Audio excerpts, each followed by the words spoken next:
Oh, I would describe Art as brilliant, quirky, intense, extremely ethical. Art is original. He's creative. Very analytical mind that comes across really quickly. I started at Genentech in 1980. I worked as a scientist for about 12 years. Art and his colleagues, the first 8 or 9 of the scientists at Genentech, just blew open science. He was a hardcore nerd scientist. Whenever he wanted to be, he could be the best scientist in the room. And then I slowly got enticed into management roles. I became head of research in 1990, head of R&D in 1992, and CEO in 1995. We were always sure in every situation with any company that we ever dealt with that our CEO was smarter than theirs.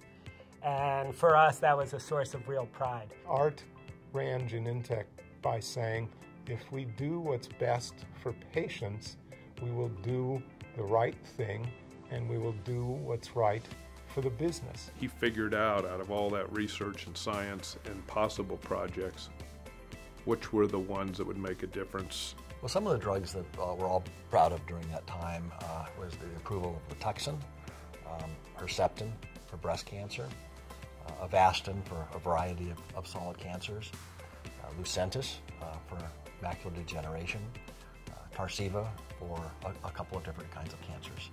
So I am a cancer survivor and a cancer researcher. When I was diagnosed with cancer, there were no targeted drugs available for me, and I took the conventional chemotherapies, which were really toxic to my whole body. This is in total contrast to targeted therapies, which is specifically designed to target the cancer cells, and so they have like a smart bomb effect. Herceptin was a particularly important approval for us. It represented the very first kind of personalized medicine, meaning that the drug was shown to work really quite well in women with breast cancer that had a particular driver mutation. Treatment with Herceptin, the antibody against HER2/neu, saves the lives of 50% of the women who have HER2/neu positive breast cancers.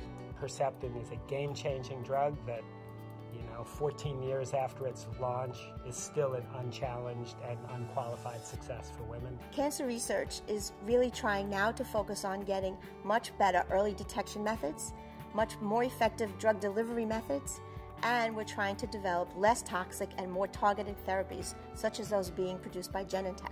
I think targeted therapy for cancer is clearly here to stay.